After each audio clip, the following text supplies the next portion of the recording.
ನಮಸ್ಕಾರ ಗೆಳೆಯರೆ, ಇಬ್ಬನಿ ನ್ಯೂಸ್ಗೆ ಸ್ವಾಗತ. ನೀವಿನ್ನು ಇಬ್ಬನಿ ನ್ಯೂಸ್ಗೆ ಸಬ್ಸ್ಕ್ರೈಬ್ ಆಗಿರದಿದ್ದರೆ ದಯವಿಟ್ಟು ಈಗಲೇ ಸಬ್ಸ್ಕ್ರೈಬ್ ಆಗಿ.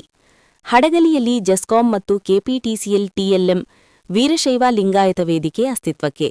ಈ ಮೂಲಕ ಸಮಾಜದ ಎಲ್ಲಾ ನೌಕರರಿಗೆ ತಿಳಿಸುವುದೇನೆಂದರೆ, ದಿನಾಂಕ 22-3-2026 ಭಾನುವಾರ, ಸಮಯ ಬೆಳಗ್ಗೆ 10:30ಕ್ಕೆ ಹಡಗಲಿ ಪಟ್ಟಣದ ಶ್ರೀ ಗೋಣಿ ಬಸವೇಶ್ವರ ದೇವಸ್ಥಾನದಲ್ಲಿ ಸಭೆ ಸೇರಿ ಸಮಾಜದ ನೂತನ ಕಮಿಟಿ ರಚನೆ ಮಾಡಲಾಯಿತು. ಆತ್ಮೀಯ ಸಮಾಜದ ಎಲ್ಲಾ ಬಾಂಧವರು ಭಾಗವಹಿಸಿ ಈ ಮೀಟಿಂಗ್ ಅನ್ನು ಯಶಸ್ವಿಗೊಳಿಸಿದರು. ಹೊಸ ಸಮಿತಿಯ ಪದಾಧಿಕಾರಿಗಳು ಪಟ್ಟಿ ಈ ಕೆಳಗಿನಂತಿದೆ. ಗೌರವ ಅಧ್ಯಕ್ಷರಾಗಿ ಗದುಗಿನ ಕೇದಾರನಾಥ್ ಸರ್, ಎಇಇ 1, ಅಧ್ಯಕ್ಷರಾಗಿ ಸೊಪ್ಪಿನ ಮುತ್ತುರಾಜ್ 2, ಕಾರ್ಯದರ್ಶಿಗಳಾಗಿ ಅಣ್ಣಾ ಆನಂದ್ 3, ಉಪಾಧ್ಯಕ್ಷರಾಗಿ ಎಚ್ಎಂ ಚನ್ನಕೇಶವರಾಯ 4, ಖಜಾಂಚಿಗಳಾಗಿ ಅರುಣಿ ಕುರುವತ್ತೆಪ್ಪ 5, ಸಂಘಟನಾ ಕಾರ್ಯದರ್ಶಿಯಾಗಿ ಎಸ್ ಹೇಮೇಶಪ್ಪ ಆಯ್ಕೆಯಾಗಿರುತ್ತಾರೆ.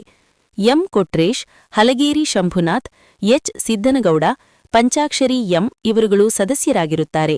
ಇಟಗಿ ಮಂಜಪ್ಪ, ರಾಜಶೇಖರ್, ಜಿತೇಂದ್ರ, ಮಂಜಪ್ಪ, ಚೇತನ್, ಗಂಗಾಧರ್, ರವಿಕುಮಾರ್ ಇವರುಗಳು ಶಾಖಾಧಿಕಾರಿಗಳಾಗಿಯೂ ಆಯ್ಕೆಯಾಗಿದ್ದಾರೆ. ಈ ಸಂದರ್ಭದಲ್ಲಿ ವೀರೇಶ್, ಇತರ ಸಿಬ್ಬಂದಿಗಳು ಉಪಸ್ಥಿತರಿದ್ದರು. ನೂತನ ಸಮಿತಿಯ ಆಯ್ಕೆಗೆ ಸಹಕರಿಸಿದ ಎಲ್ಲರಿಗೂ ಧನ್ಯವಾದಗಳನ್ನು ತಿಳಿಸಿದ್ದಾರೆ. ವರದಿ ಅರುಣಿ ಬಸವರಾಜ ನಂದಿಹಳ್ಳಿ.